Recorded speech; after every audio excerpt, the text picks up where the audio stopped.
Live at lunch. You are looking live. Live at lunch. Live at lunch with Ott and Hanny on 104.5 ESPN, Baton Rouge. What the hell's going on out here? Now, here's Jimmy Ott and Charles Hannegriff. For some reason or another, you sound a little taller on radio.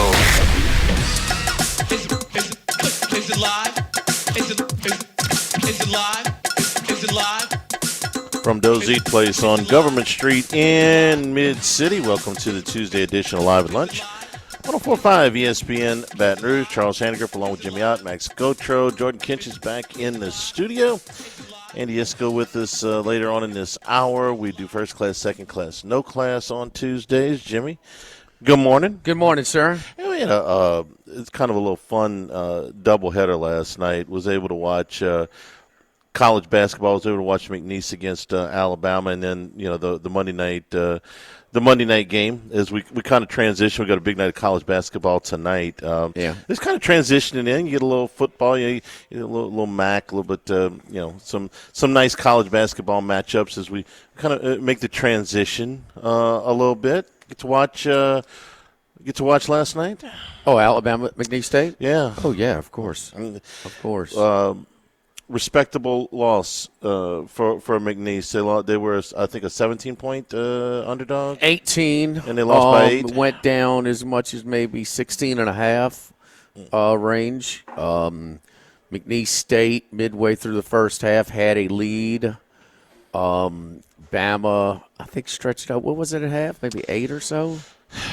I thought it might have been. I thought it was 10, but I could be wrong. Something in that range.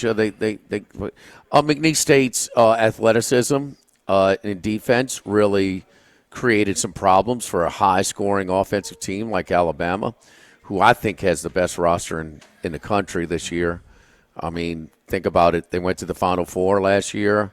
They lost nothing. They added recruits and transfers.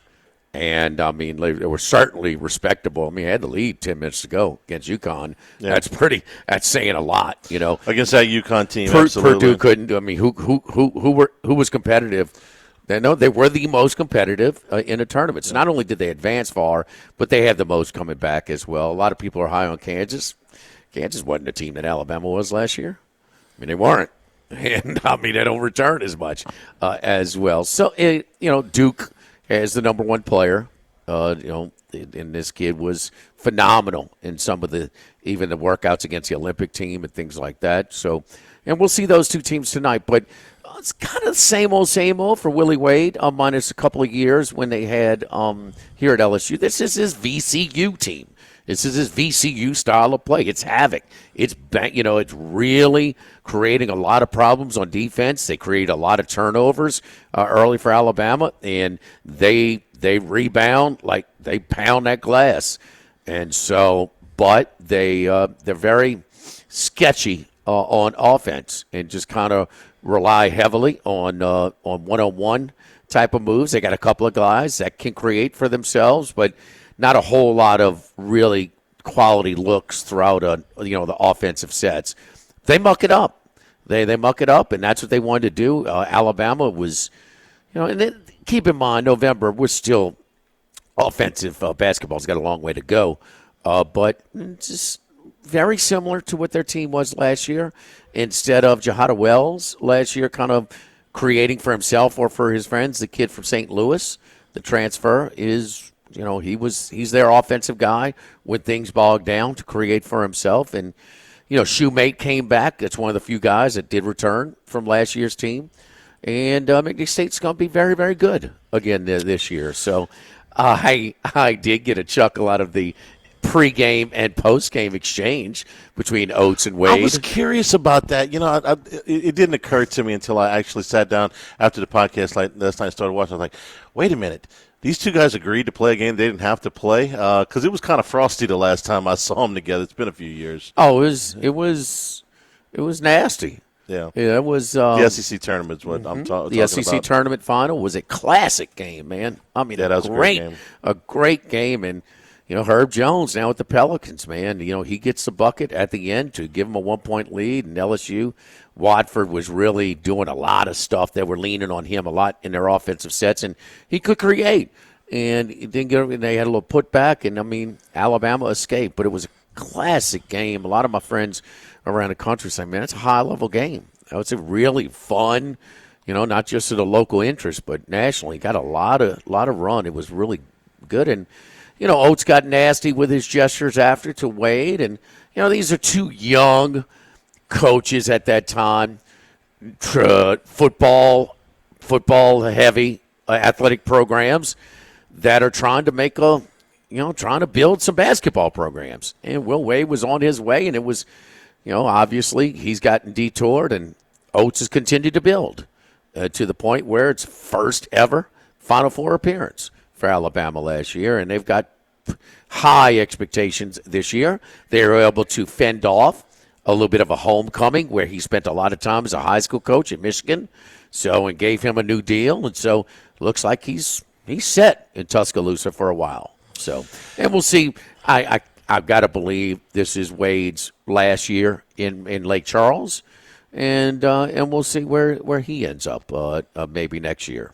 They were down 11 at the half, lost by 8. Yeah, got this down as many 21, cut it as much as 6 late, but no, that's a competitive game. I'm sure Will picked up the phone and called Oates, and they had to agree to it. So water under the bridge there. So. Doubleheader tonight, the State Farm Classic, Michigan State and Kansas. They're in Atlanta. Michigan State and Kansas at 5:30. So it's an early start, and then Duke and Kentucky in the second game. One thing that they mucked it up. So McNeese State, they really slowed the. One thing that Alabama does, man, they move the ball quickly, and they slowed down that ball movement. They kind of their defense. It really disrupted what Alabama wants to do with their inside, outside. The white kid with the mustache, he's still good. He's very versatile. He needs to shave. Charlotte, this just in. They got a lot of people with mustaches now, so a lot more than 5 years ago. So he needs to shave. Well, it's he's a very, very smart, high IQ player, and he's a guy that can flash. Then finally, he flashed in the paint. Boop, quickly, dished it out to a wide open 3. So he's going to help them. But the glaring statistic, if you look at McNeese's box score, 3 assists. Man, you gotta move the ball better than that, man. And I know Will Wade's half court sets. Sometimes it's a little bit of his Achilles heel on the bench coach part of it. He'll be the first to tell you too. I mean, you got to have more than 3 assists, so the ball movement's got to improve. Want to see Cooper Flagg tonight? I've seen the highlights, obviously, from Duke. The likely number 1 pick in next year's NBA draft. He's gotten off to a good start. He's averaging about 16 points a game through the first 2. So that's against Kentucky. That's mostly what I want to see. I'm going to watch both games because I need to start getting my basketball mind in gear. But I want to see Flagg in particular tonight because he's a special talent, I'm told. And he looks the part in some of the off-season stuff that I watched. I mean, he carries himself. He's a talent. But I mean, I'm just as interested in to see how this Pope Kentucky team looks early on. Sure. Both teams are averaging around 100 points a game. Kentucky just over 100 points, Duke just under 100, and these new coaches. What was Mark Pope and what you noticed a lot when you watch BYU? Man, they move the ball, they share the ball, they can go rebound, defensive rebound to without the ball touching the floor. To whether it's a layup or an open 3 in the secondary transition. They're fun to watch. Still early. There's no doubt. It's a lot of new pieces. But I think both coaches are willing to run. And early in the season, with not as much at stake, you'll see a little bit more up-tempo. It's going to be an entertainment friendly style of basketball in the first one. Total's 160, so it ain't going to be in the mud. You mentioned the assists and Pope's team's moving the basketball. This is a coach's dream, right? 2 games, I understand it. They're just 2, kind of exhibition style games. they've made 77 field goals and had 53 assists. I mean, there you go. That's 53 assists in 2 games, averaging 26.5 compared to 3. Yeah, on 77 made field goals. That's an unbelievable. It's his style. Yeah. And, so he has been able, even early when it's tougher to do, so that they're buying into his style. So I think it's going to be fun. I think both games are figured to be very competitive. Dolphins last night get the win over the Rams. Is their season salvageable? Because I didn't think it was. And then they, late in the game, they're putting up the schedule. They've got at least 5 very winnable games in their last 7. In their last 8. Are they still we're going to do something in first class, second class, no class with a couple of other teams, but are they still live as long as Tua stays as a quarterback? Yeah, they're on life support, Charlie, at 3-6. That's why I'm asking. There's 2 games left with the Jets. They play the Raiders. They play the Patriots. They play the Browns. There's winnable games. It's kind of like Cincinnati. They've buried themselves record-wise, but there's winnable games on the back half of the schedule. Well, that's the deal is that last spot, is Denver going to run away and hide? I don't think so. I might have felt differently if they made that field goal Sunday, but no, I don't think they're going to run away and hide. But, boy, they could have stole one in Kansas City on Sunday, and they didn't. Well, they've had their close wins, too. The Jets game was really close. I guess I feel that way because it's the Chiefs. They haven't lost yet. Well, they're where they should be. Denver's where they should be at 5-5. I mean, you're Indianapolis 4-6. Flacco looks less, and Cincinnati's 4-6. I mean, so they're a game behind Cincinnati, and I would think Cincinnati even is still the favorite to get that last spot, and with their schedule, and it's tough, but there's so much. I mean, Burrow is so little room for error, but I mean, who? You think the Colts or Cincinnati's going to have the better rep? I mean, the Colts can't. They're not good. Cincinnati's got one of the best quarterbacks in the league, and the Colts, they've got an aging veteran that just cobbled together and not a rookie. Who's had 2 bad starts. Yeah. He played well earlier when he thrown in there, but and you wonder because it's like you talk about all the time. You just went about 4 or 5 starts, but there is a shelf life on a backup. A backup is a backup because they usually have limitations, and he does. And so they're probably going to make the switch back to Richardson. Maybe a little time on the bench has helped him a little bit. Probably you're going to get what you get at this stage of his career. But that's it. I mean, Denver is 5-5. I mean, they're and think about the teams they beat. They beat the Saints when they were playing with the JV. Mm-hmm. Beat the Jets. It was a very close game.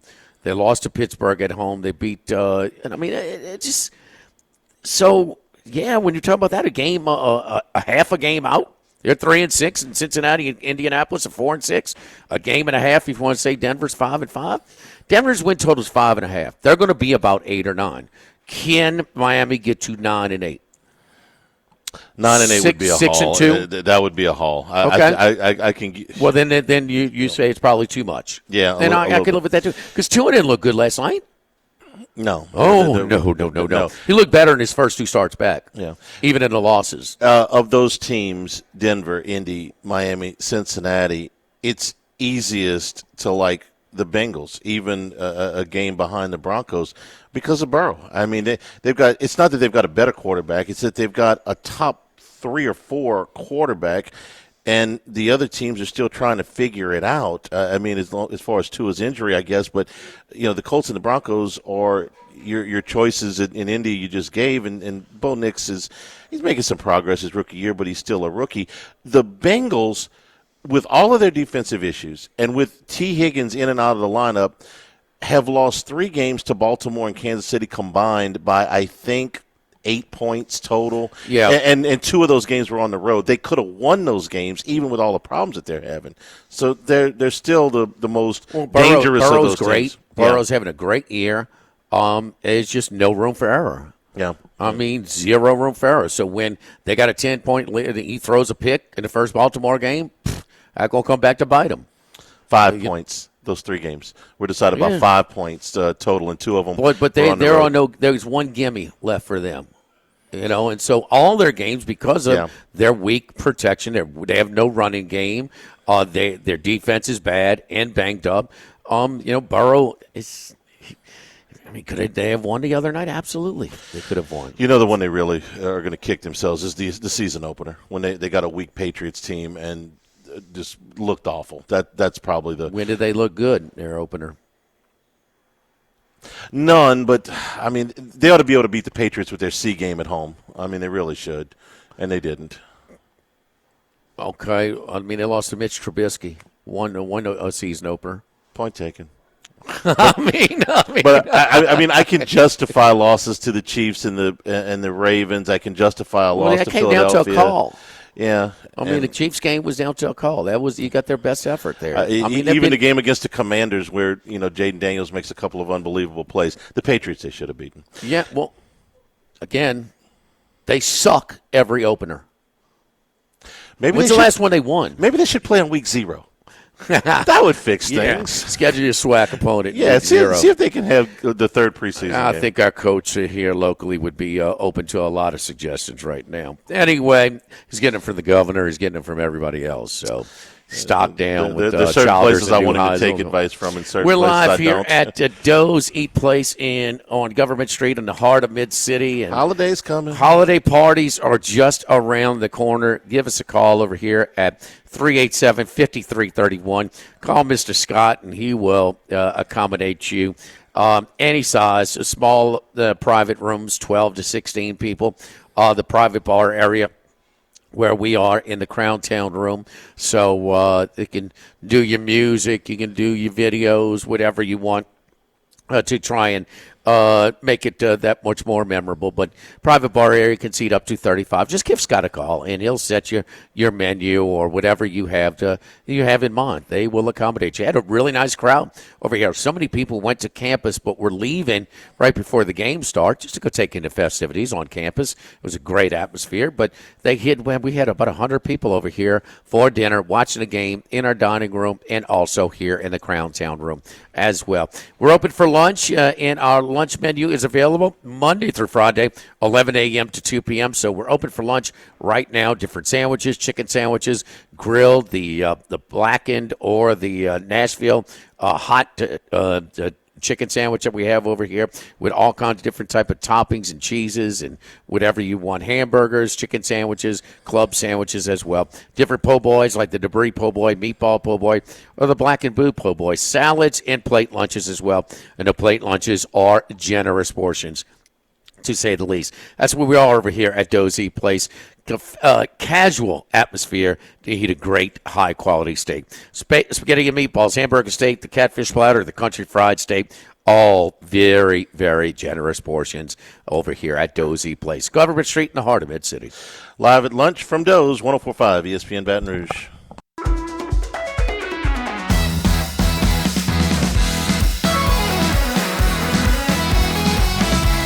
Live at lunch with Ott and Hanny from Doe's Eat Place on Government Street on 104.5 ESPN, Baton Rouge. Remember, the show's available on demand at the new LouisianaSports.net, 104.5ESPN.com. Also, new Hannycast.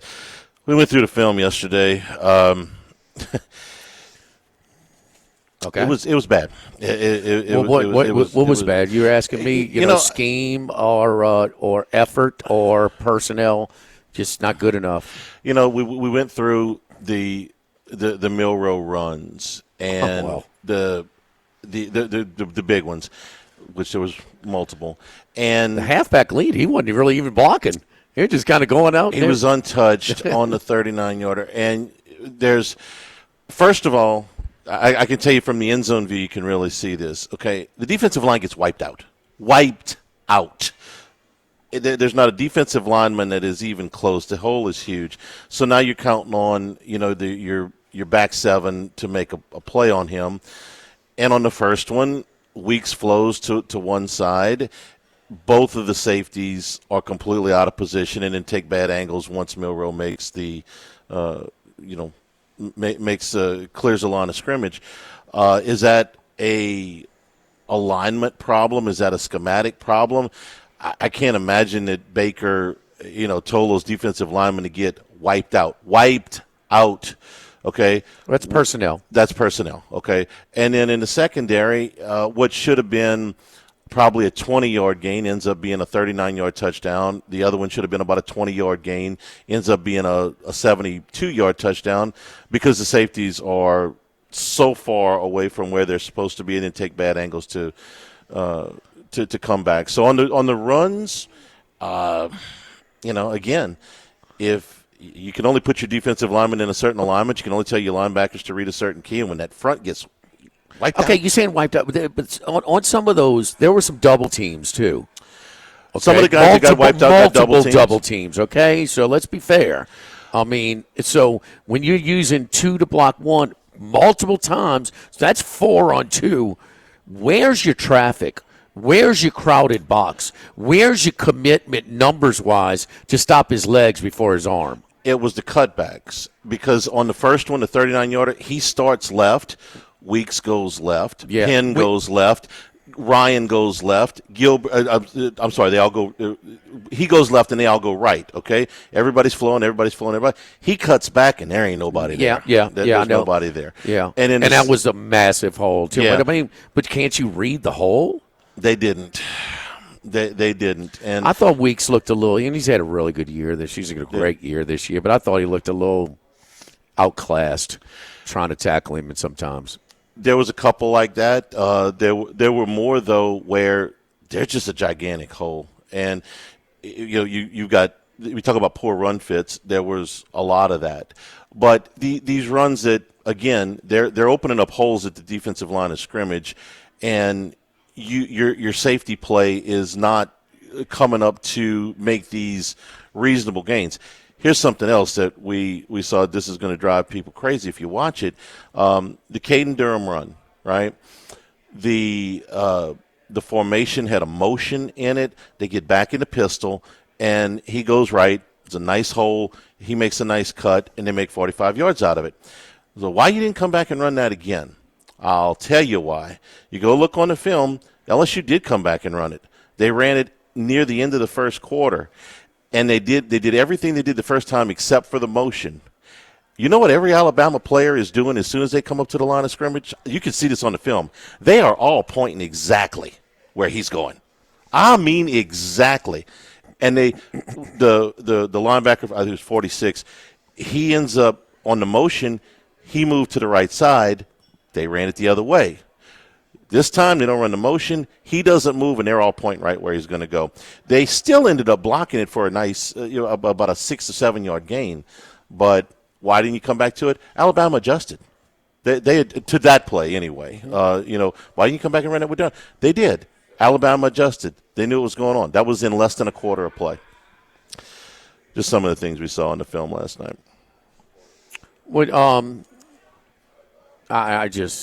You're not going to get – I didn't see the numbers that I wanted in the box. Yeah, you did have on that play. Come on, man, that's just poor reading also by the linebackers for everybody. But, everybody's got a gap.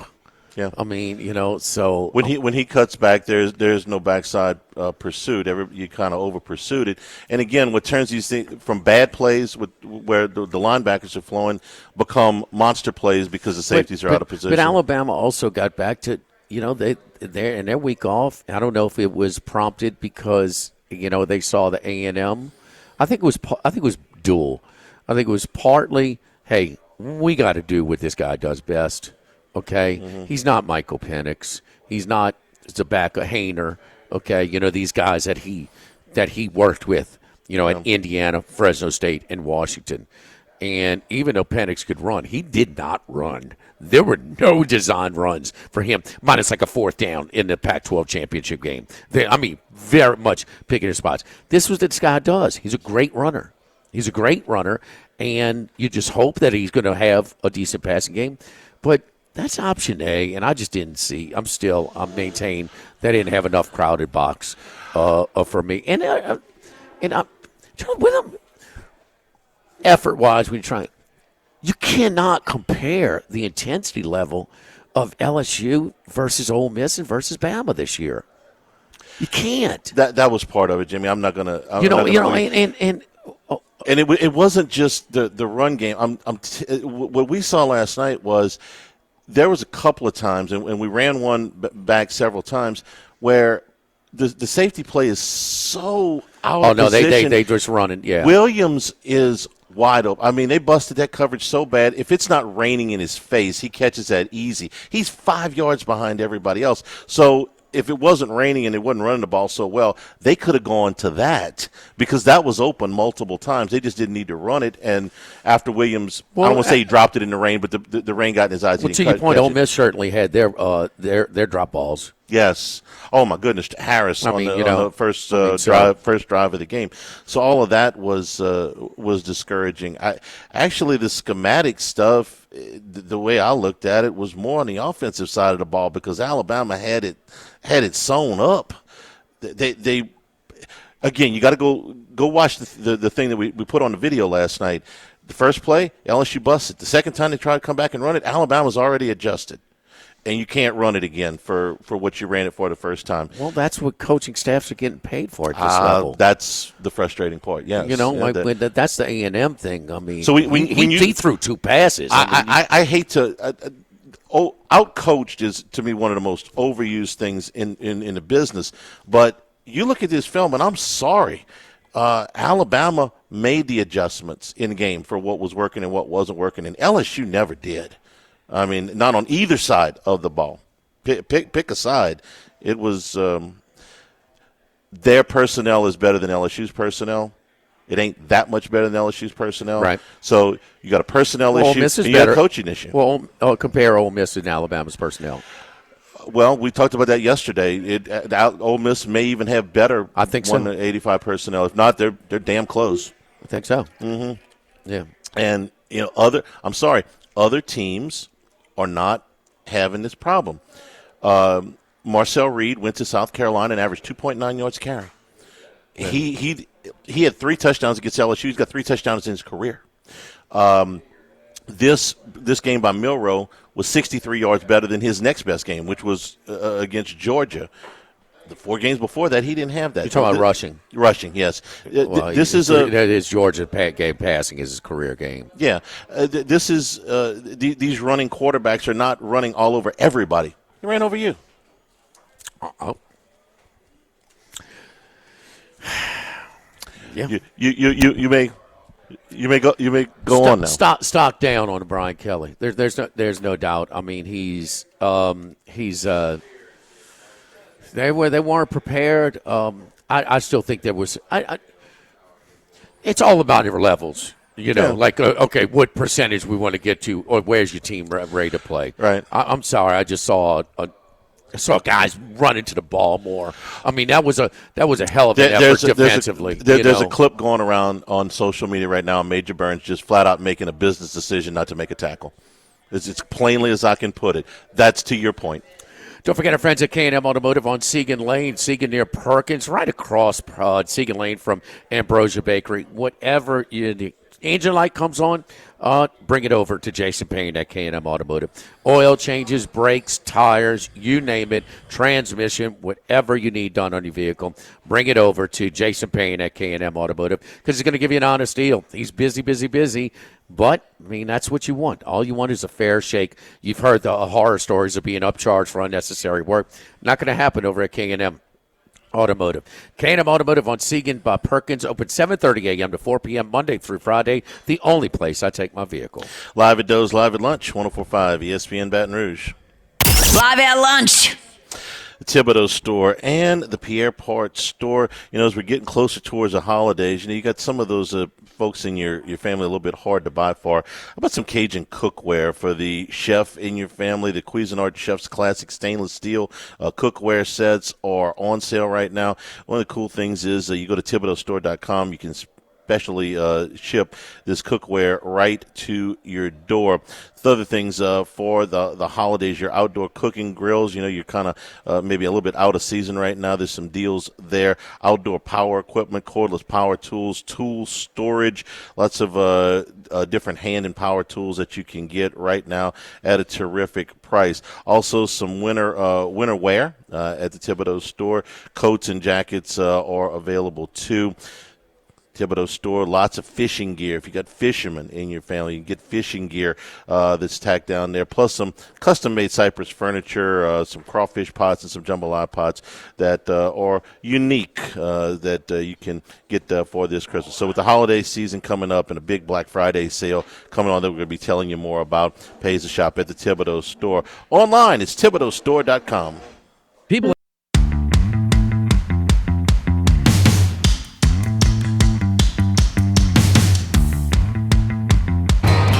Heading out to Las Vegas, deep in the desert, lives one man. One man of many sports bets. The one and only Andy Isco. Oh, my man. What's going on, Andy? How you doing today, buddy? Doing well, getting set for another weekend of very meaningful games across the country, including in the SEC, where there are a host of elimination games with a lot of teams needing to win to keep alive their chances of playing in the SEC championship game. And if you get to the SEC championship game, you got a real good chance of making it to the college football playoff, unless it's in the unlikely situation, be a 3-loss team in the conference, which I don't think will happen. Georgia trying to get up off the mat, and now, Charlie, we'll see this is the best program the last 5 years or so in the country, with a couple of national championships. And let's face it, they lost Alabama in the SEC championship game last year, but that might have been one where you're going to have a hard time convincing me they weren't one of the top 4 teams last year as well. But it's about their quarterback in the second-year starter, Carson Beck, in SEC play, 12 interceptions and only 10 TDs. And, well, a nicked-up Nico. Never thought I'd be talking about Les Miles. But anyway, Nico's thrown for 200 yards in one of his 5 SEC starts, and that's it against Kentucky. Might be an old-school SEC game where points are tough in this week, because not only what you see with protection issues listen, there's some things that Beck, he never had a chance against that front for Ole Miss. But the other thing is that they're being safe with him. Now they're throwing lateral, throwing screens, and a lot of so they're tentative to let him push the ball down vertically too. Yeah, the one good thing for Georgia is they've owned Tennessee over the last decade. They have, I think like 5 or 6 straight double-digit wins, including some as relatively small favorites in that series. So as nice of a team as Tennessee is, and a lot of people have questions about them, this is like red meat for the Georgia Bulldogs, especially in the situation they're in. And, I didn't realize this, but their schedule has been so road heavy. It's like 10 of their last 13. You're going back over 2 seasons against ranked teams that have been on the road. They haven't played a home game at night in over a year. So I suspect the stadium will be lit up for this one. Yeah, they haven't, huh? They just seems like all the big games have been on the road for them. Most of the big games have been on the road. This team is this offense is not good. The defense is much better, but the offense is not as good as that Hooker team. And that Hooker team came in there and they got smoked 2 years ago. That was an afternoon game, but they got smoked. So Georgia's not as good. So it's tough. It's year to year, even with the best roster over the last 4 or 5 years. Andy? Yeah, I'm still leaning towards Georgia in this game. The point spread may look a little bit high given all that you've just said, and maybe that's a little bit of a telling thing about Kirby Smart and his ability to prepare for a team such as Tennessee on an annual basis. Because at a certain point, you have to wonder, is it a fluke that they're able to win so easily against one specific team? And maybe not. Maybe it's just there's a little bit of a difference or enough of a difference in the recruiting level that suggests a better talent is going to win, especially in a big game. It's a good point, Andy. 7 in a row, and here's the margin of victory: 41, 26, 29, 23, 24, 14 is the closest, in 28. It's been It has been really lopsided. If this game were at Tennessee, I might be a little bit more reluctant to pull the trigger on Georgia. But back home, and again, no margin for error, I would trust Kirby Smart over almost any coach. Yes, indeed. Hey, Andy, we're just talking about the AFC's last team in the playoffs. If the Chargers maintain their level of play and finish out with, say, 10-7 or 11-6, it's going to that last AFC spot. It's going to come down to Denver, Cincinnati. Denver and Cincinnati's win total right now, adjusted win total, is both 8.5. Miami and Indianapolis behind them at 7.5. Who would you take? Boy. Denver has shown great improvement. I was not surprised that they got blown out in Baltimore when they stepped up in class. I didn't play them last week, but I was surprised at the great effort they put in at Kansas City, which I think says a lot more about Kansas City right now than it does Denver. I mean, you don't normally win games on blocked field goals in the final moments, and that's exactly what happened with the Chiefs. And I'll be interested to see how they perform up in Buffalo. I don't think they could be caught looking ahead because it was a divisional game against Denver and the pressure to remain unbeaten. But in their pressure to remain unbeaten, they've had a lot of close calls this year. Cincinnati still has the talent, but I'll be interested to see what happens in their game this week at the Chargers. A lot of technical things do point towards Cincinnati, but they point to the Cincinnati based on a lot of things we've seen out of the past few years. I mentioned at the time of the trade, or at the time of the coaching change, that the Chargers have probably had the greatest swing in going from one of the horribly worst coaches in recent NFL history to one of the best. And that's proven out so far this season. We especially know the lack of wide receivers that the Chargers have had, coming into the season, and maybe that's part of the reason why they kept the leash on Herbert a little bit till he got some familiarity. In the meantime, an unexpected bonus from the running game and, of course, Harbaugh's physical play, Chargers are a legitimate team. So I want to see if Cincinnati is playing with a great deal of need, is able to go into the Chargers and win that game. I would, I wouldn't count out Miami. The schedule is a little bit daunting at times, but we all saw what happened with and without Tua. And another example was just again last night. I don't like much for Cleveland, but they still have some talent. But it's an important game down in your area, at New Orleans this week for Cleveland. Right now, I'm actually looking at New Orleans in that spot, but Cleveland certainly has the talent. But I just don't know. There just seems to be something missing from the Browns this year. So right now, Denver has as good a chance as anyone of getting that 7th spot. I think Cincinnati, talent-wise, has the edge, but they've not performed to that talent level by any stretch of the imagination, especially on defense, although the defense has improved lately, but the offense still has been inconsistent. Second to last weekend of the season, Denver does go to Cincinnati. So, Charlie, we've been talking about how it's a tough schedule, but it's lightened up a little bit because, Dallas is not tough to play, especially, at Dallas. Everybody's lighting them up down there. So after this the visit to Los Angeles to take on the Chargers, Joe Burrow and them, they play Pittsburgh, who's on fire right now. But then they play twice over the last part of the season. No, we don't know what's on the line in that one. They may catch a break where Pittsburgh's seeding is set. We don't know about that in the last week. But at Dallas and then at Tennessee. So that's 2 road games. It doesn't get much easier. And in Cleveland at home, we know that Cleveland is not one of the stronger teams as well. So those 3 are favorable after these next 2 tough ones. And, again, the health of T. Higgins has been such a big deal. I hate to keep going back to it. The defense is what it is, okay? I don't know how much improvement you can expect there. But that offense is different when Higgins is out there. By the way, the schedule would favor Cincinnati. If you look at Denver's last 3 games, obviously the middle one is the one at Cincinnati, which probably or quite possibly determines it. Prior to that, they are at the Chargers, and at the end of the season at home against Kansas City. And we don't know, given how Kansas City is right now, they're unbeaten. Will they still be 1 or 2 losses at that time? Because they've been begging for a loss. Yeah, the next 4 are all winnable. Atlanta, the Raiders, Cleveland, and the Colts. By the way, keep in mind that the Raiders have owned Denver over the years. So They may have to create some cushion before they go to Cincinnati on that second to last week. Anything that you're looking at this week? Do you like? What do you think about the Thursday night game, Andy, with Philadelphia and Washington? Yeah, Philadelphia is starting to show a little bit that maybe they're going to do the reverse of what they did last year, where they had a total collapse in the second half after being 10-1 or 9-1 or 8, whatever it was, and they collapsed. And now they sort of look so-so. But the last few weeks, starting I think with that Cincinnati game, they've played a lot better. Actually, you even go back to that Giants game that they won, 28-3.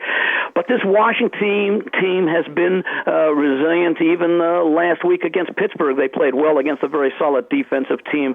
I've seen this line opened at 4. I've seen it's down to 3.5. If I play it, it would be on Washington. I just like the overall consistency of this team, and again, well coached, well quarterbacked with a rookie. I think right now I trust Washington more than I do the Eagles. All right. Andy, what about Colorado too? Our colleague Patrick Efferson from VegasInsider.com reporting that, man, they're getting money pouring in on Colorado. Charlie, since they got pushed around in Lincoln, Colorado has won 6 of 7 straight up, but they've covered all 7. Now, one of those was that Hail Mary against Baylor. One was a 3-point loss when they were catching 3.5 at home to Kansas State, but Coach Prime, they 7 in a row. Man, it seems like we're getting more publicity last year. Well, on the way to a 4-8 season. And there's outside of the top 10, there's not a ton of teams that control their own destiny for the playoff. They're one of them. Yeah, no doubt. But if they slip up, Kansas State with a big game at home in a battle of 7-2 teams this week against Arizona State and the youngest head coach in Division I. Andy, any final thoughts before we let you go? Well, I can understand the money coming in on Colorado because that was a tough loss for Utah last week, especially with the comments that the athletic director came out. It's hard to recover from that, but this is a well-coached team, a physical team, and I'm kind of looking at Utah.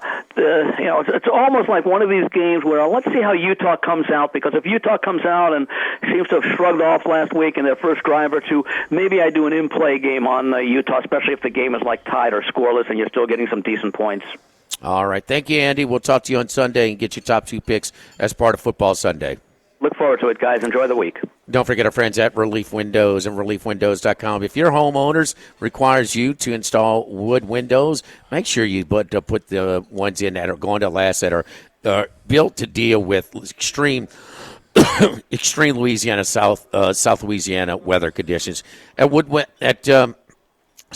Relief Windows, we're proud to be the premier gelled wood windows company. These wood windows combine the beauty of real wood with high-tech energy efficiency features for all climate zones. Built using our last wood, gelled windows come with a 20-year general warranty and a lifetime limited warranty against rot and termites, providing years of beauty and minimal maintenance. I sure wish I would have put in these our last wood gel windows when the original construction of my homestead. But 10 or 12 years, had to replace them. And now I have those gelled windows from Relief Windows. And then everything from setting up the initial consultation to when they do send it off to have it done at our American manufacturer, coming in, doing the time when they install it, going to be there at the time they say they're going to be. Everything done in a first-class manner. Relief Windows at ReliefWindows.com, 8 a.m. to 5 p.m. Monday through Friday, 230-5652, and ReliefWindows.com. Live at Doe's, live at lunch. 104.5 ESPN Baton Rouge.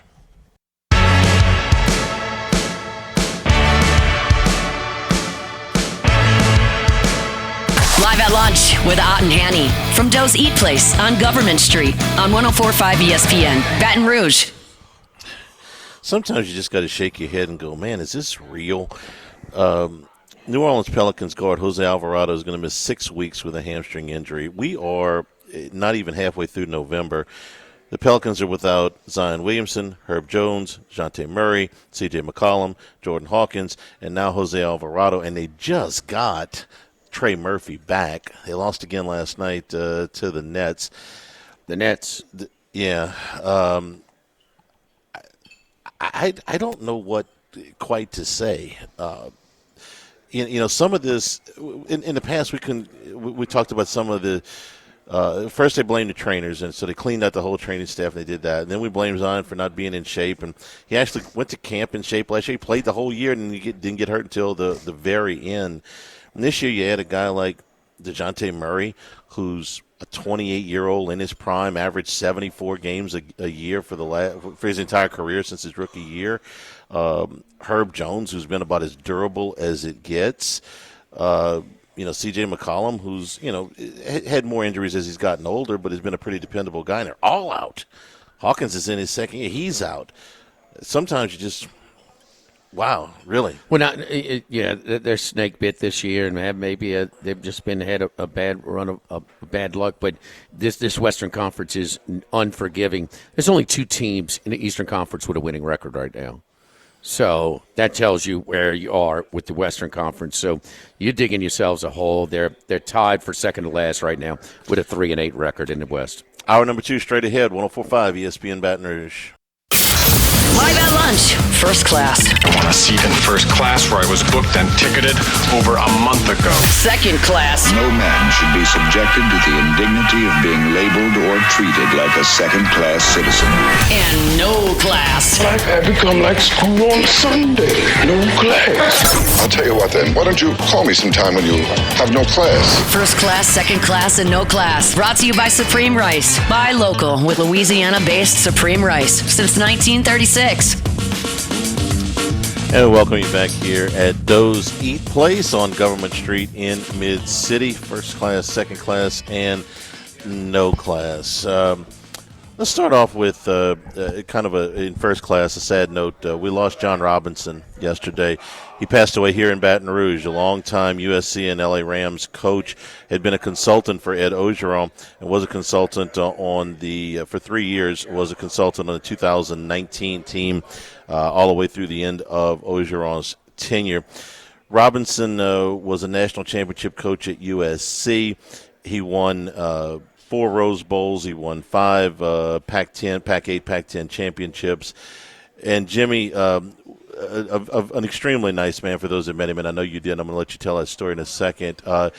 He a member of the College Football Hall of Fame, and he presided on the opposite side of 2 of the most excruciating defeats for Louisiana teams ever.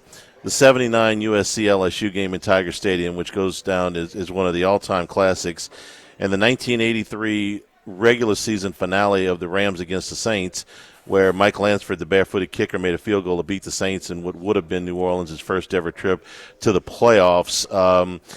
We forgive him for those, I guess, but those were 2 of the toughest losses that decades later we still talk about for those 2 teams. But you had a chance to work with John Robinson on a game. Yeah, some national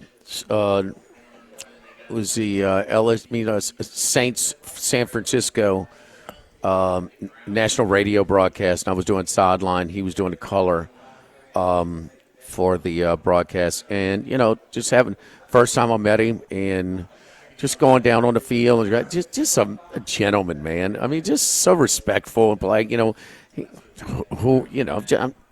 doesn't know who the hell I am, but as accomplished as he is, we just sat there and talked ball, man. That's it. Yeah.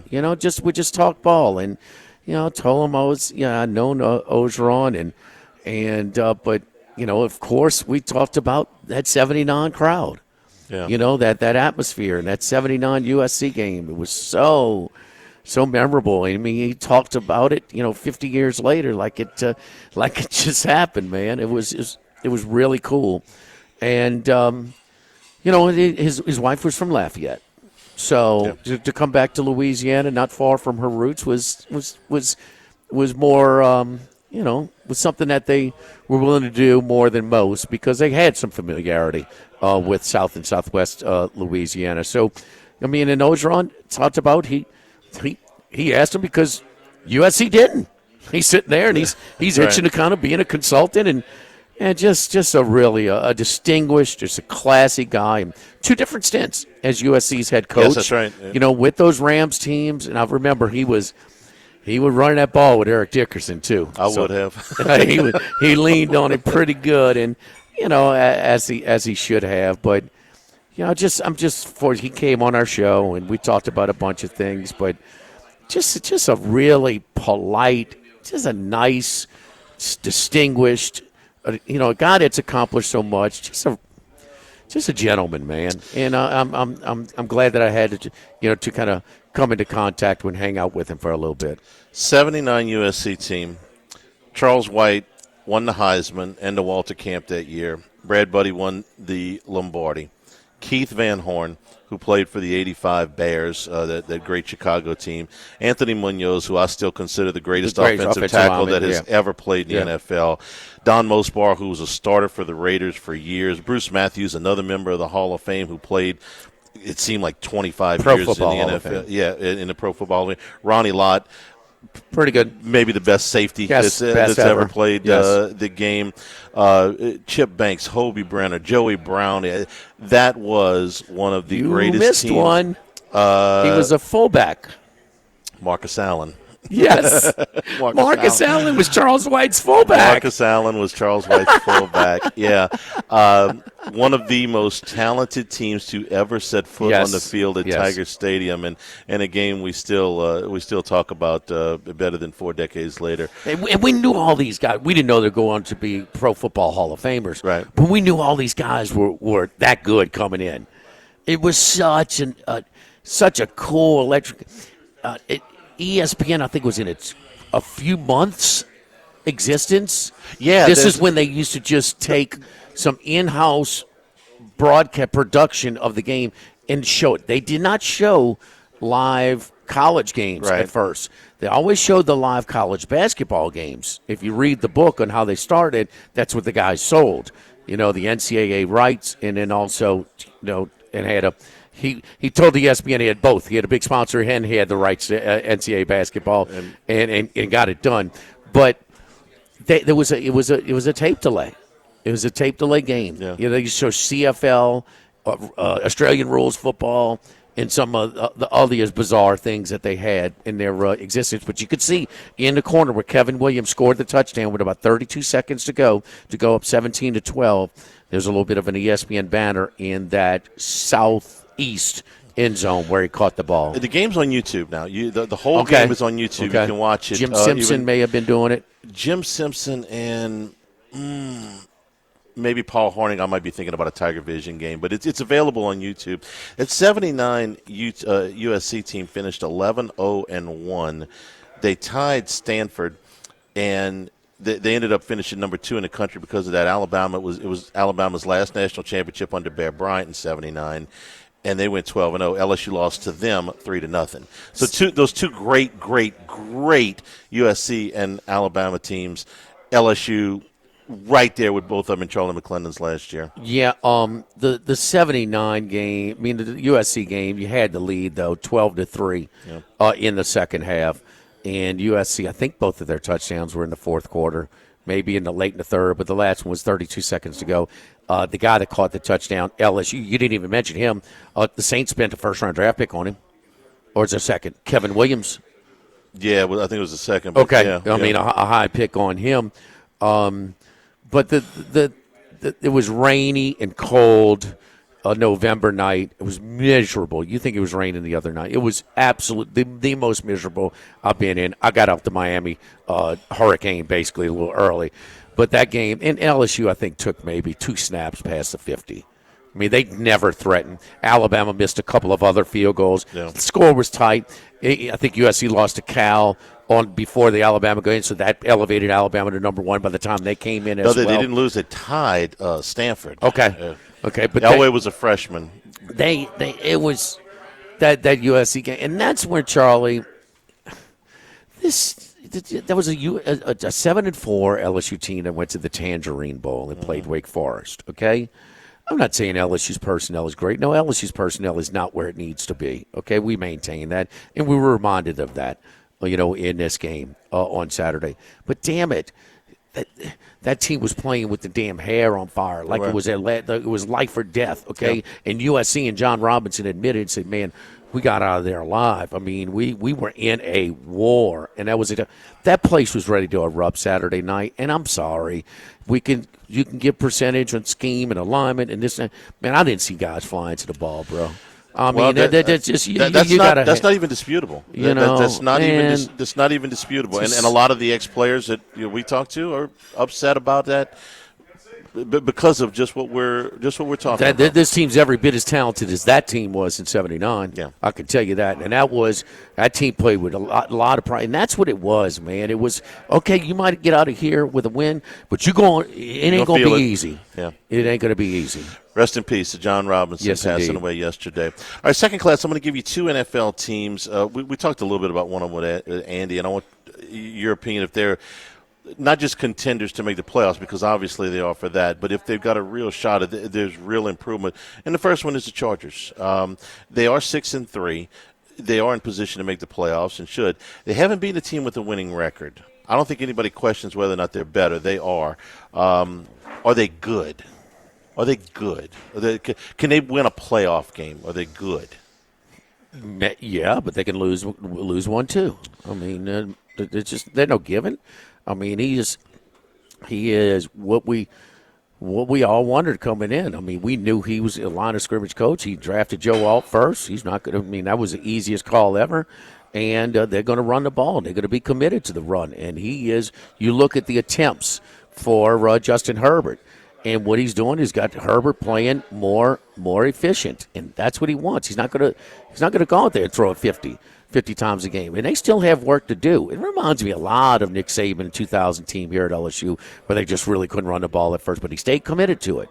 And generally, they just block and tackle. They're so much more sound defensively. They're not going to. Sean Payton's Denver team and this Chargers team is very, very similar.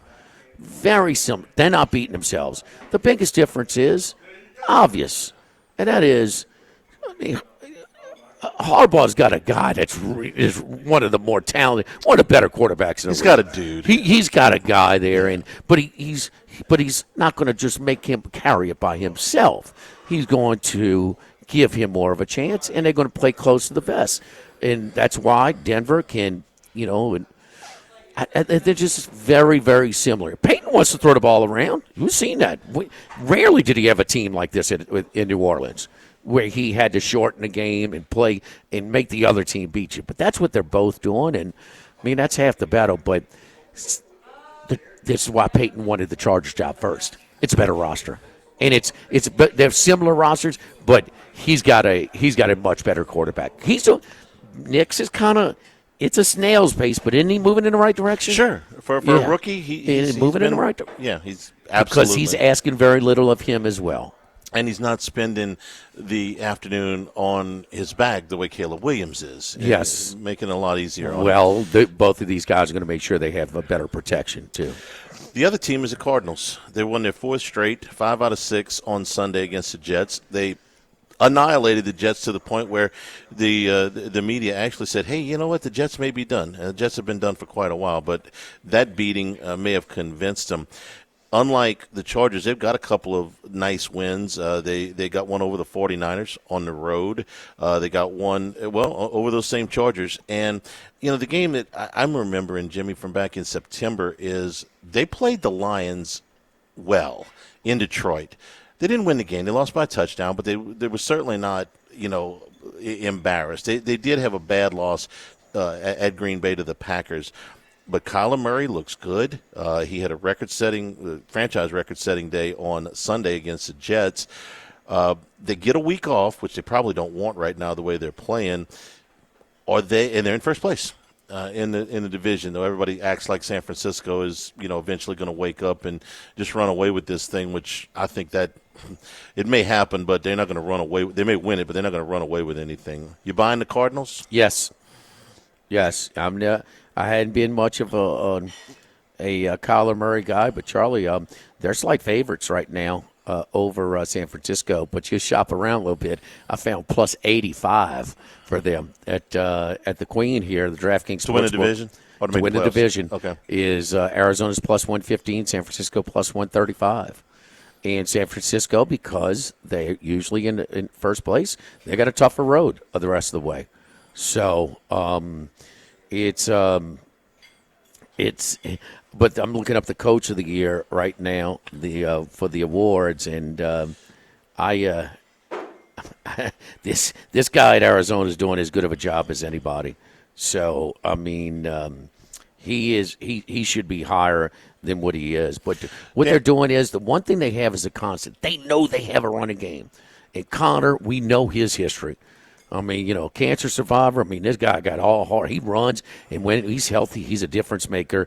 And they've given Murray some weapons as well. But in the pot, Charlie, do you see what his numbers were? And I'm not a completion percentage guy. Yeah. But with Kyler Murray is 22 of 24. Man, only 2 of his passes hit the ground. Man, that's him. You don't think that's an improvement for what he's been? He couldn't miss the other night. Jonathan Gannon is the 7th choice to be coach of the year. He's in the value, NFL. man. Yeah, he's at plus 800. Dan Quinn is the Coke favorite with Mike Tomlin at plus 450. So it's jumbled up. You mentioned it. They beat the crap out the Bears the week before. They did. Both of these overrated teams, big market teams, come in with all the hype. Whether it's the Jets and all, the Rodgers stuff and the reality show with the Hard Knocks with the Bears and everything else. But I mean, did you see some of the dropbacks with Williams? He never had a chance. No. This is New England. That's not Belichick's New England teams. This is a team that's projected to win 4.5 games. Yeah, they changed the Bears did. They changed OCs this morning. I don't know if that's going to help at all. But they got some offensive linemen in there. Yeah, you need some. But my money would be on Gannon right now to at 7th choice to win that Coach of the Year. Plus 800 right now. Okay. No class. Can't imagine what a miserable trudge into the office Scott Woodward had on Monday morning. In addition to LSU getting blown out, he got a little $250,000 invoice from the league. That's for throwing crap on the field after a call, which, by the way, was the right call. I understand that the replay in the stadium didn't show what we saw on the broadcast at home, but it was a face mask call, and it was the proper call. So I'm going to give no class to any fan who threw bottles or other crap on the field. You deserve whatever you get. You can't do that. All right. Herb Street got after him on the broadcast, and he should have. It's a pretty bad look to have your cheerleaders with the signs over their heads. It's okay? embarrassing. So it's garbage, and LSU deserves the fine, and they need to go out and do whatever it takes to find who did this and throw them out of the stadium. I'm fine with all that. But I'm not gonna absolve the league from this.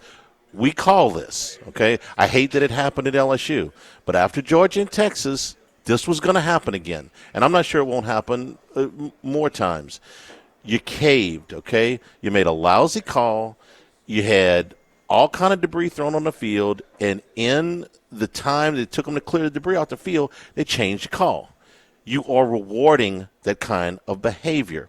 I don't absolve anybody from guilt at Texas or at LSU from throwing stuff on the field. Throw them out, revoke their tickets. I'm all for it.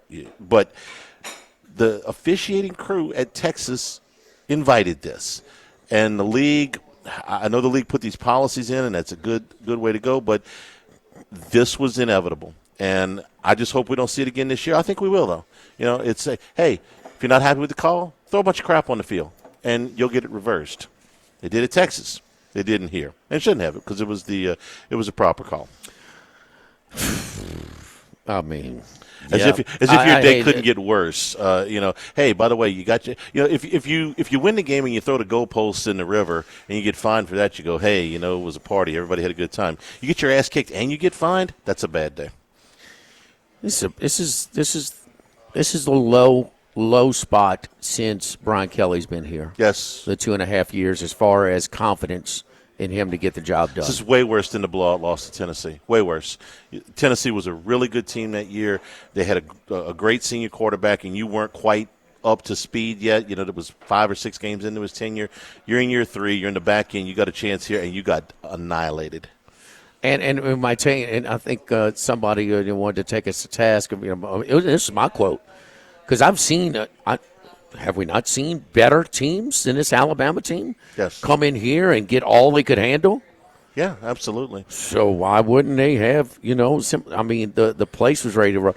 Man, they got to stop. Even with the, and then McAfee stirring them up on game day because you want them to, shout the expletives and things like that. They try to quit playing neck and you go back and forth with. Man, it's just all like, you want to be a bunch of scum, man.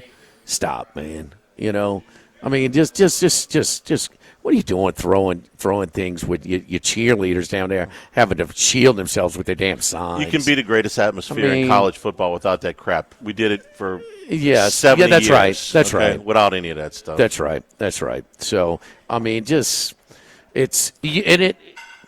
it is unfortunate that it's got to be LSU because it was coming somewhere. Mm-hmm. I'm not confident. Now you have these fines for deterrence, right? And nobody in the stands cares about that.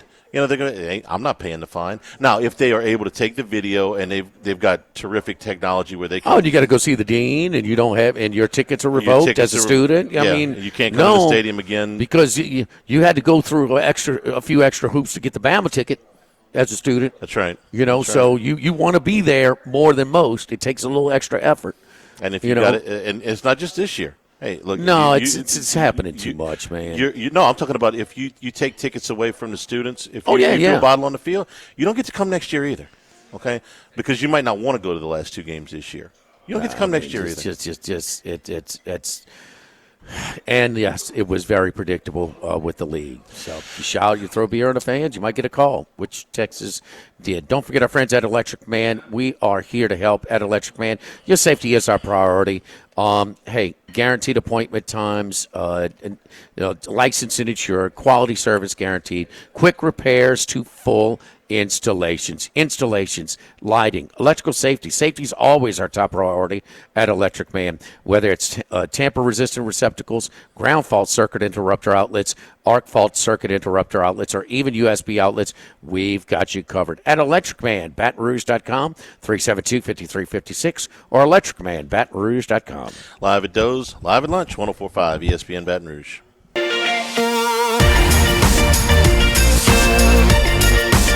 Live at lunch with Ott and Hanny from Doe's Eat Place on Government Street on 104.5 ESPN, Baton Rouge.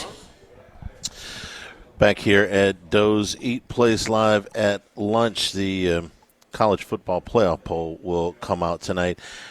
Jimmy, I read something this morning that I can't get my mind around as far as this thing goes, but I'm going to read it to you and see what your thought is. This is the brackets for tonight.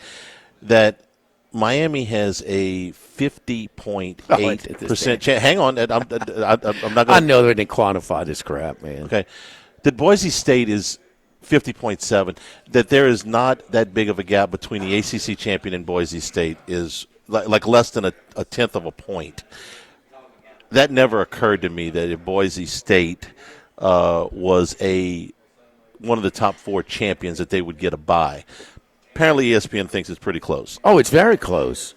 So you think that an 11-1 Boise State, 12-1 with a conference championship game over a 12-1? Compare your loss.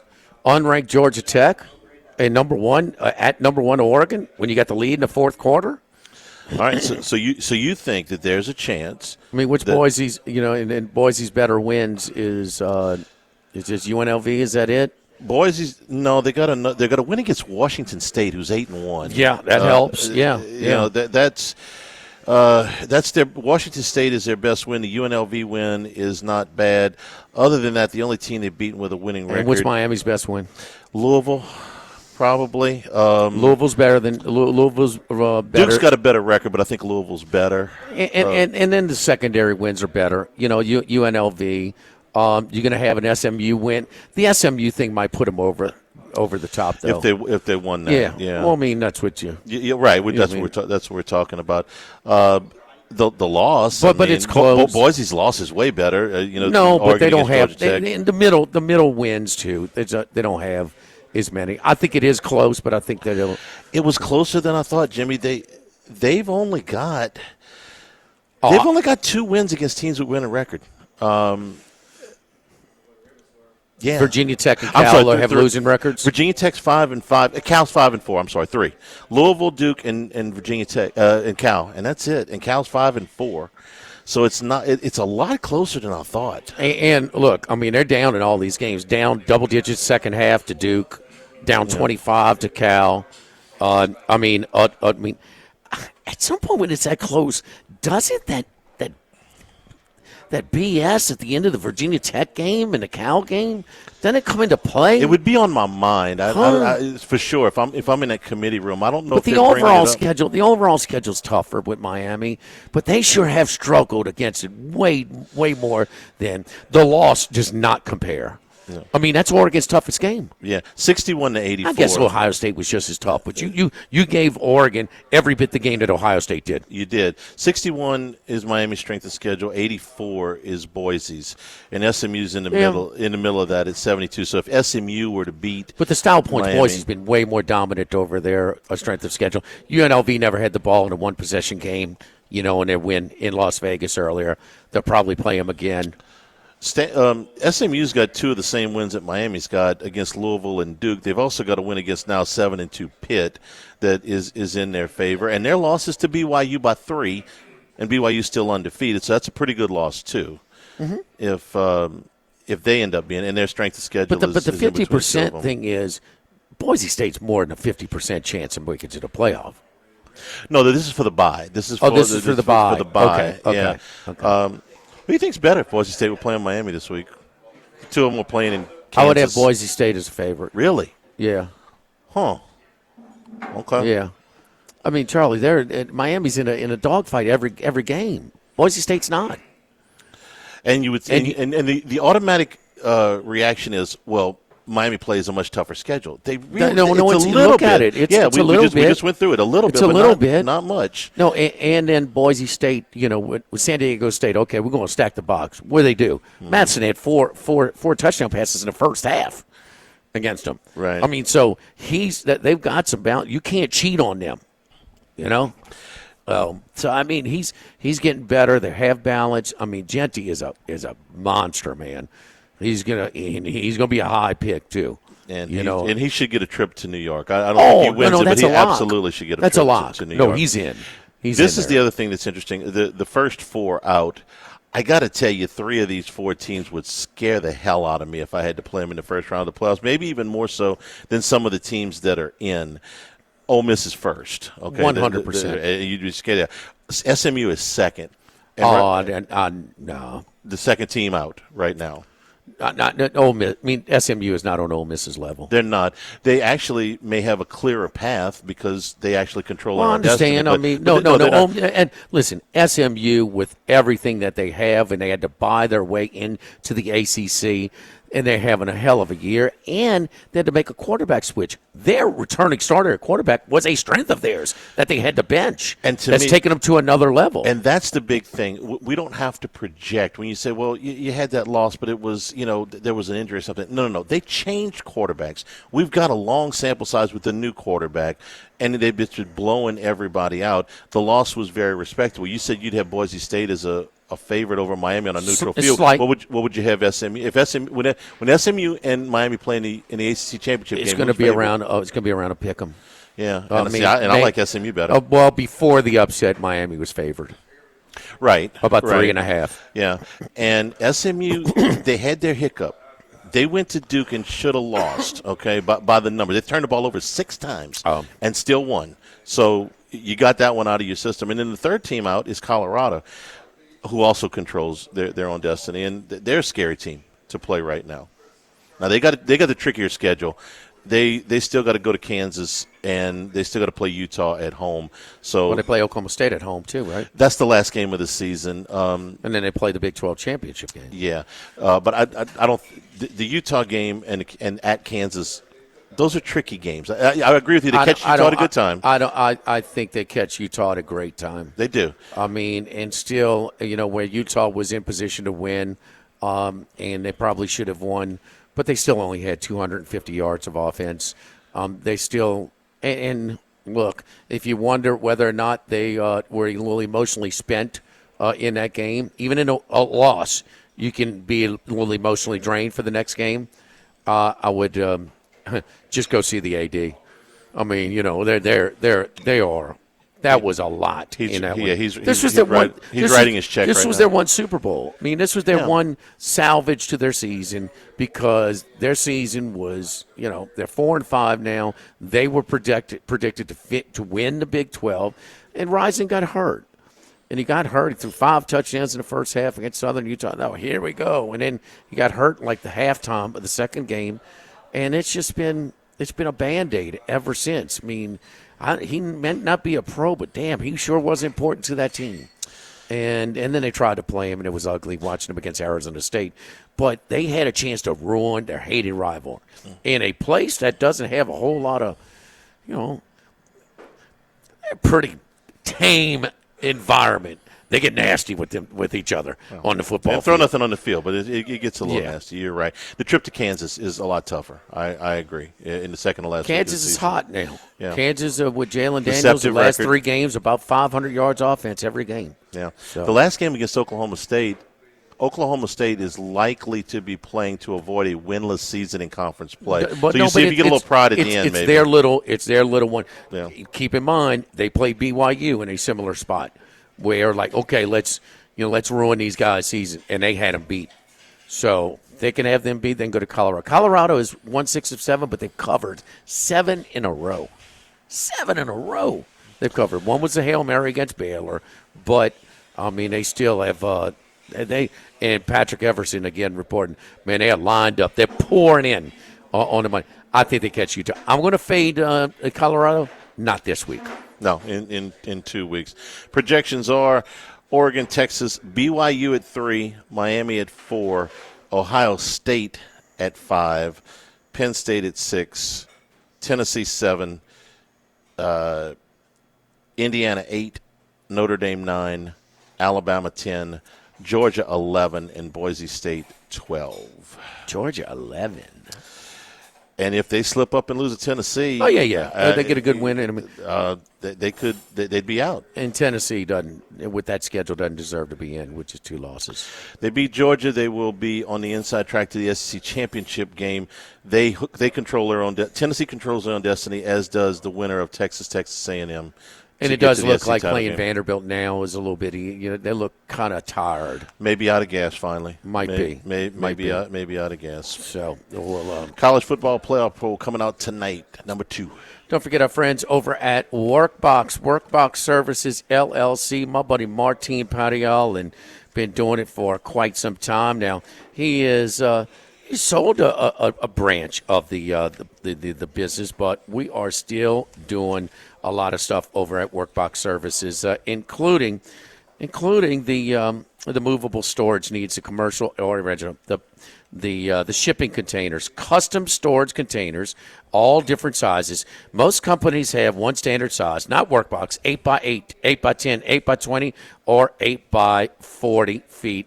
Again, these units can be customized for any use, custom lunchrooms, offices, work sites for plumbers or welders, dual purpose, part office, part storage, climate control, shelving, lighting, using different materials, whatever you need. So all kinds of different uses for these shipping containers. Give Workbox a call at 343-4886, 343-4886, or workboxllc.com. Live at Doe's, live at lunch, 104.5 ESPN Baton Rouge.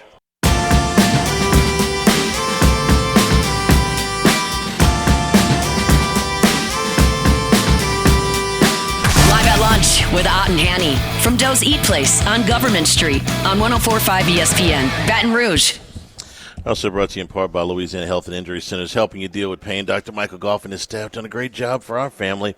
So if you're hurting, if you got back pain, neck pain, shoulder pain, anything that's keeping you from getting around or costing you a good night's sleep, let them get you in a program that'll help you out, get you to feeling better, whether it's just some exercises and stretches that can loosen things up, or you need dry needling or electric nerve stimulation, cryo, or ultrasound therapy. Check them out at Louisiana Health and Injury Centers, Airline Highway, Plank Road, Jefferson Highway near Drusilla, and Dr. Michael Goff. Saints waived Connor McGovern yesterday. Who cares, right? I was about to say. Well, I'm going somewhere with this. McGovern, if you like, who the hell is that?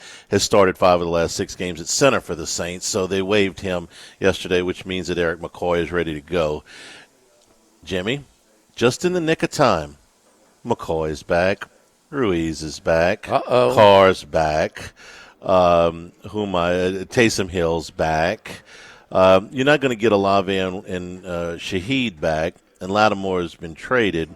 But wouldn't it just be like the New Orleans Saints to get all these guys back and go on a little bit of a run and have Mickey Loomis say, see, we told you. It was just a matter of getting our guys back, and we look like that team that won the first 2 games of the season by a combined 80 points or whatever it was, and say, hey, you know what, we were on the right track. Never mind the fact that Dallas, that win that looked so good that day, and I was right on board with it, is a lousy football team. But que sera, winnable game against Cleveland, winnable game at home against the Rams, winnable game on the road against the Giants. They're going to float this story again, and getting McCoy back is huge. It's the biggest injury of the season. 100%. Yeah, I mean, given when it occurred, this is a big deal. Mm-hmm. It's a real big deal. Man, look, that Kamara is been playing great this year. He is. He playing great. Carr is. All quarterbacks are affected by pressure. It seems like Charlie, he did one the other one, man. The first little bit of pressure, man, my man just bailed. I mean, it was, man, you got hanging there a little bit, man. So he doesn't have any the mobility to extend plays, but that play shit tells me, oh, this is why he's so durable. I mean, he doesn't want to take a hit. He bails. Yeah. But you give him some time, baby. He could throw it as good as anybody. He throws a beautiful ball. I love the ball that he throws, but he requires maximum protection, and he was getting it early. And, this is both of them back. This is the man where everybody else is, only getting thinner. It's a big deal. Valdez-Scantling, if it finds the fountain of youth or whatever. Yeah, the two top receivers out for the year. Yeah, and Valdez-Scantling looked great on Sunday. I mean, he's only 30 years old. He's not that old. He can still play. He was just kind of buried up in Buffalo for whatever reason. He had a big game. He's a vet. Cleveland, the Rams, the Giants. All right, at home against Washington, Washington's playing really good, but at Green Bay you don't win. Vegas and Tampa Bay to finish the season. I mean, there's potentially 3 or 4 wins in there, and you get back to 7-10, and Mickey thinks, oh, look, we're just an injury or 2 away, and you get the 12th pick in the draft, and it's just you do not get off the conveyor belt again. The trade for Lattimore, I asked this when they made it. In the offseason last year, they restructured his contract to make it easier to trade him. And we know what they do whenever they get in a tiff with somebody, whether it be contract-wise or something else, and they decide to move them, even if they're productive players. We saw it with Brandon Cooks. We saw it with Jimmy Graham. We saw it with Junior Gillette. They get in ahead, and we got to move this guy. They just might have taken them a year to do it. They got no intention of rebuilding. They're going to do the same damn thing that they always do. If they win 3 or 4 the rest of the way, they're going to extend more contracts and just stay on the same conveyor belt. Anyway, Eric McCoy's coming back. He's a really good player, Jimmy. He plays a really important position. I was devastated when he went out in the Eagles. As were the Saints. Devastated. I couldn't in-game the Eagles enough on that day. And and it showed. And it's been an uphill fight since. But no, him back, but him and Ruiz. The whole I wish you had one of those guys at least. The receivers, yeah. But no, this is going to be a major improvement on what they did. They have that quarterback. It's night and day with protection, night and day. And Kamara's been really good. Now, they got less to opposing defenses have less to be concerned with on the outside, so they can show a little bit more attention to him. But man, this helps. But how big of a hole have you dug yourself in? Too big. Yeah, it's too big. The never-ending pursuit of 9 and 8. Again, I gave you my definition of rebuilding yesterday. It's not trade off every player. It's please don't put yourself in any more financial jeopardy than you already have, and please don't trade your damn draft choices away. Okay, keep your draft. You actually have some draft capital. You got a couple of extra picks, and maybe at least one more coming when the compensatory picks come out. Please, for the love of God, don't just give them away. 9 and 8, they retire Carr's jersey up in the Dome. No, I think you have to be 8 and 8. 8 and 8, okay. And that's not possible anymore mathematically. But Saints a 1-point favorite in the Dome. 8 and 8 gets it done. It's a bad team around you, Jimmy. Excuse me? I'm just kicking the ant pile. We've done that segment enough times. I know how you feel about that. Read your last spot. Maybe another one. That's all. From Pee Wee to the CFL to the college to pro, wherever. Australian rules. Still searching. Yes. Read your spot. Yes, I'm sorry. Oh, man. Don't forget our friends over at Total Maintenance got a deal. Hey, we're right around the corner from turning those heaters on, right? So right now at Total Maintenance, it's the Jimmy Ott special. That's right. It's normally $179. It's just $79. Your one-time heater check, $79 instead of $179. Calling my friend Lucas Ragusa and his great staff over at Total Maintenance. They're one of South Louisiana's oldest and largest AC and heating companies since 1980. Factory-authorized dealers for Carrier, American Standard, Daikin, Rheem Parts, Generators, authorized dealer for Generac and Cummings. Membership programs, that's the smart way to fly. You got way too many things to worry about when you need your service check for your heating and AC unit. Cover all services with discounts and extended warranties. We'll let you know when it's time for your unit to be serviced. You don't have to worry about. Total Maintenance, 480-1000, 480-1000. Live at Doe's, live at lunch, 104.5 ESPN Baton Rouge.